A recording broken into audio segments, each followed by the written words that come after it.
gruesome injuries, radiated clothes, orange skin, and a camera capturing one last blurry flash of light. In 1959, the Mountain of the Dead claimed 9 souls, and the legend of the Dyatlov Pass incident was born.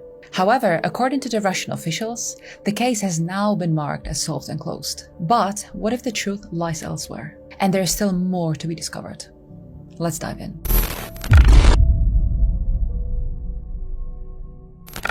Up in the Ural Mountains in Russia is a place known to the native Mansi people as Kolatsiakl. This translates to Mountain of the Dead, which is very fitting considering its history.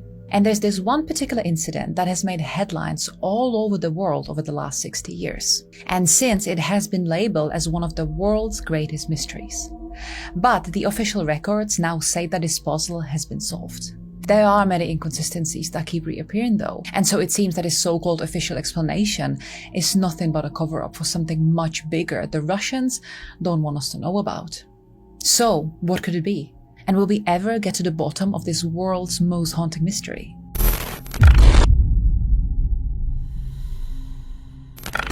In late January of 1959, 9 experienced Soviet hikers, 7 men and 2 women, set out into this frozen land. They were led by the 23-year-old Igor Dyatlov, who was a radio engineering student from the Ural Polytechnic Institute in Sverdlovsk. All members were these seasoned trekkers, and they were actually aiming to earn their Grade 3 hiking certification, which is the highest rank you could get awarded in the Soviet Union at the time. Dyatlov proposed this route that would take them deep into the Ural Mountains through an area where the cold was absolutely unforgiving, and so he knew that the group could not afford to make any mistakes while they were out there. But the team's journey started without trouble. They kept diaries, took photos, and documented each leg of their adventure. And even their last entries were very upbeat. You can see them smiling faces, posing by their skis and laughing, completely unaware that they were walking into one of the most chilling and controversial mysteries of the 20th century. By February 1st, they had reached the slopes of the mountain. The group were really pleased with how well their trip has gotten so far, but they also realized that they had a decision to make. They were currently on a very exposed mountainside, and so pitching a tent right there would be considered a bad idea. But if they were to descend into a more sheltered forest area a little further down, they would lose some of the precious altitude they had gained, and so would actually feel like they were going backwards. Also, the group was pretty tired at this point because the trek had been a hard work, so after a bit of a back and forth, the group did decide to stay right there where they were and pitch a tent there. Unfortunately, it would seem that this very decision would be the reason their lives were cut so short.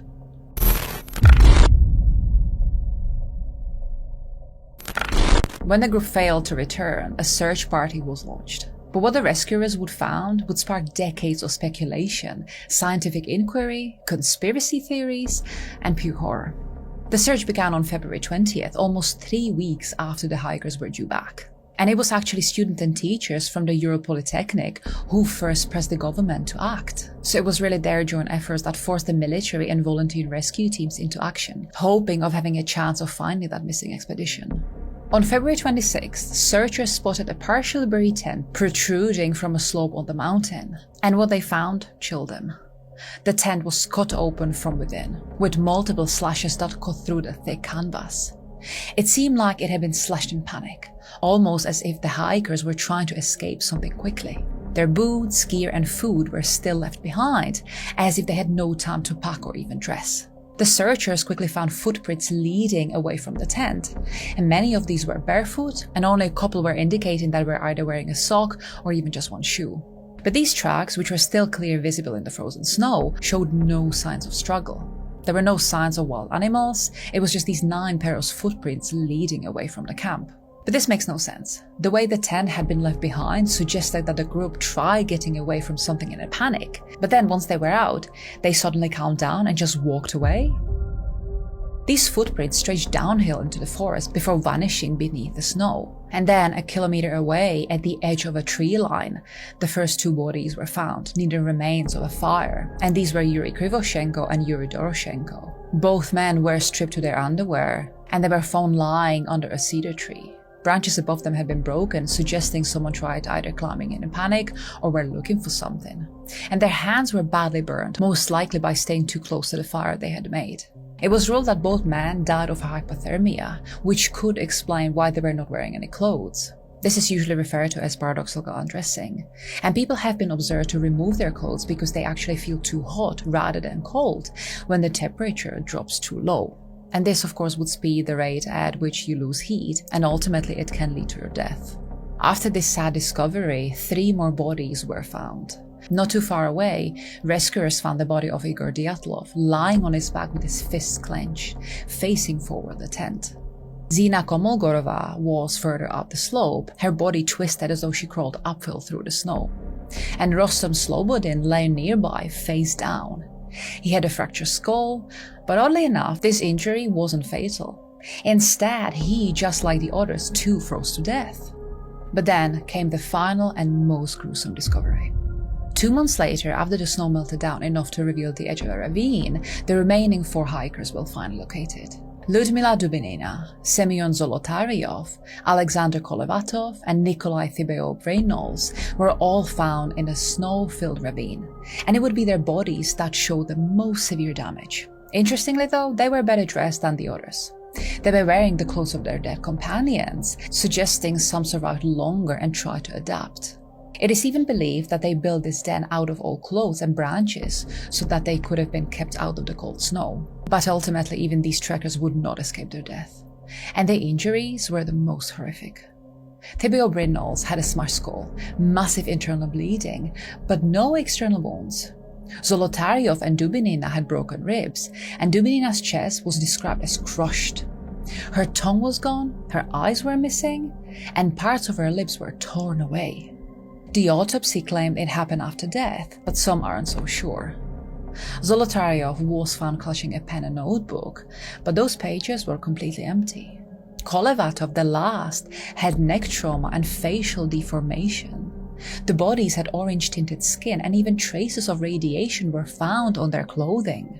It all looked as if some invisible force had flung them into the ravine, crushing them on impact. But no avalanche debris was found, and the slope wasn't even steep enough for a full snowslide. The Soviet investigation into the case was swift, but it also did not provide any proper answers or explanation. The investigation, led by Lev Ivanov, concluded that a compelling natural force was responsible for all of this. No other details were provided though, and the case was sealed and its files were classified. The silence of the Soviet state only deepened the mystery further. Witnesses were pressured, autopsy detail vanished, and the area was quietly declared off-limits for years. Families were left with no closure though, and everyone began asking the questions of what force could terrify 9 people into fleeing barefoot into the night and leave some of them broken like ragdolls. Of course, all sorts of theories would soon emerge. There were talks of an avalanche, military tests, secret weapons, infrasound, even extraterrestrial contact. But in 1959, no one could speak openly about these possibilities, at least not without risking exile or worse. The official line was clear: the hikers died due to nature. But some in that cold, buried tent felt too precise, too sudden, and too wrong. But the world was not ready to let it go.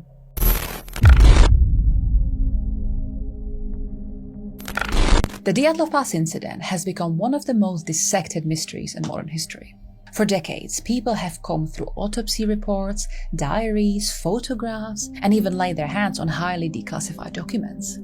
This means that many theories have emerged, and while some sound plausible, others not so much. But before we dive into them, I would love if you subscribed, because if you do, you'll get videos like this one delivered straight into your notifications, and it'll also show me that you enjoy my videos.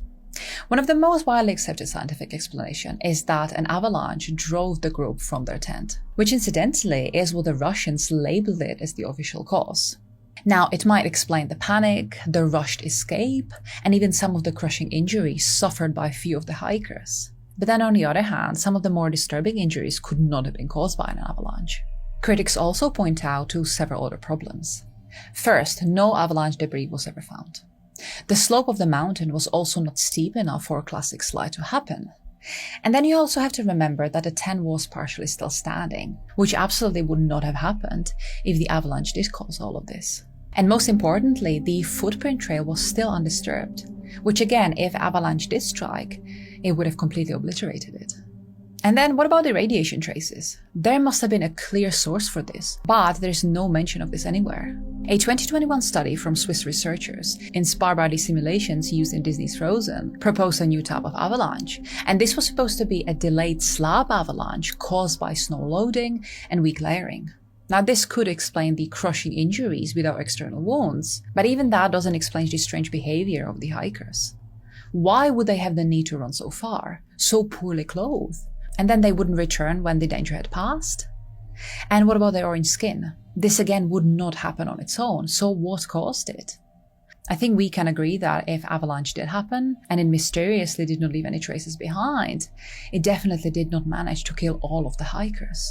But then, what did? Another natural explanation could be katabatic winds. This would be this very cold, dense air that rushes down the slopes with force similar to hurricane. Now, such winds would have collapsed the tent or made staying in the place impossible, and its noise and power might have induced a panic. But these events are quite rare and very unpredictable. And again, they wouldn't explain the massive internal injuries, radiation, or even why they ran instead of relocating the camp. Some people propose that a rare atmospheric phenomenon, known as the Kármán vortex thread, caused infrasound to resonate in the area. These low-frequency vibrations can cause nausea, unease, and even irrational panic. And so could infrasound have driven the hikers into the night, thinking there was imminent danger when there was none? It is possible, but it yet again doesn't explain physical trauma or radiation. Of course, there have been talks about the hikers being attacked by someone or something.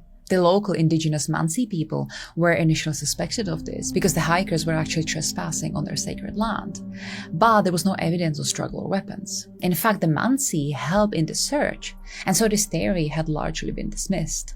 The same has actually gone for animal attacks, because again, there were no clear signs of this.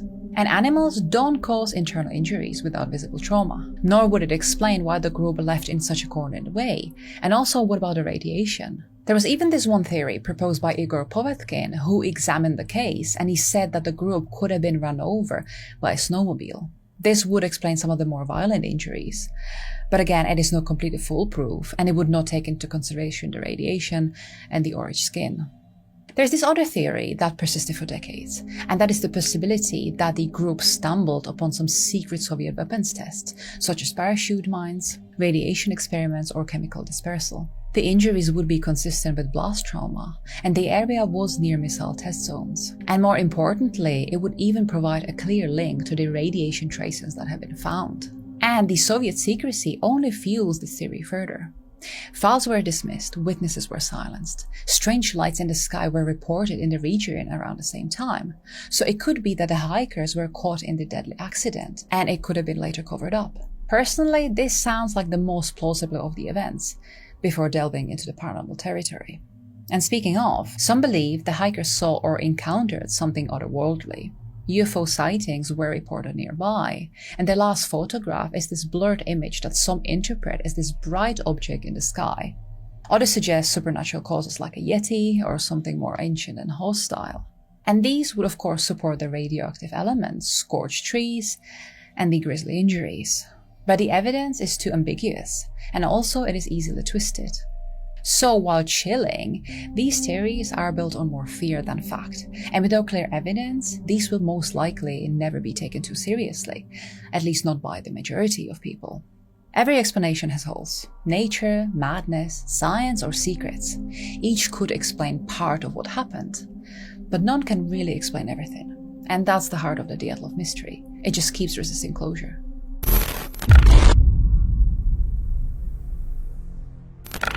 Now, more than 60 years have passed, but time hasn't dulled the fascination. If anything, the mystery of the Dyatlov Pass incident has only grown. The case has become the subject of dozens of documentaries, books, podcasts, and even films. In 2019, the Russian government reopened the case. And that wasn't because of new evidence has emerged, but they wanted to finally squash the rampant speculations. And then conclusion was pointing to this avalanche triggered above the hikers, who then had to leave their tent in a hurry, barely clothed. And just like that, the Russians considered this case closed. But as you can imagine, people have not really been satisfied with this so-called explanation. While of course an avalanche could have happened, it just felt too tidy and too convenient. It is also probably what most people would associate a mountain incident with. But we just kind of forget and ignore the psychological terror the hikers went through. Their injuries were too violent and rather unique in some cases to be associated with an avalanche. Also, what about the found traces of radiation? Those make no sense. There would need to be a clear trigger for that. But what was it? Let's also not forget the military angle. This zone was for some time declared as a no-fly zone, and we have records of other incidents that happened around the same area, also involving the same number of hikers, 9. The group could have also been mistaken for Gulag fugitives and would be killed on sight, and of course this would be then covered up. But even now, there are still so many independent researchers and citizens investigators out there who continue to chase the truth. Expeditions return to Dyatlov Pass year after year. New technologies like ground-penetrating radar and forensic modeling have provided more insight. But so far, we still have not had one definitive answer as to what had really happened to those hikers. And more importantly, why? Apart from all those more rational theories, there are always the ones with more haunting elements. And many people believe that the Dyatlov Pass incident can never be explained because of a huge cover-up which is shielding the public from knowing what is really going on in those mountains. Some even call it the Russian Area 51. And so if we are not meant to know the truth, we never will. And so the story of the Dyatlov Pass incident has become a cultural ghost. It represents everything we fear about nature, isolation, and the unknown. It tells us that even experienced people in a modern age can vanish in moments, and that a force, be it natural or not, can still defy explanation. Friends and families of those 9 hikers still seek answers, but there are very few left. Yuri Yudin, who was supposed to be the 10th hiker but in the end had to turn back because of this illness, said that he needed to know the truth because he helped choose those people and they were all his friends. Unfortunately, Yuri died in 2013 without ever getting to the bottom of this mystery. Each year, memorials are held in Russia and flowers are laid at the base of the mountain. The Dyatlov Pass incident endures not because of what we know, but because of what we don't. And that is probably what scares us the most. But what do you think happened that night back in 1959? Let me know it in the comments, and be sure to watch this next video, which also contains a puzzling mystery. Until next time.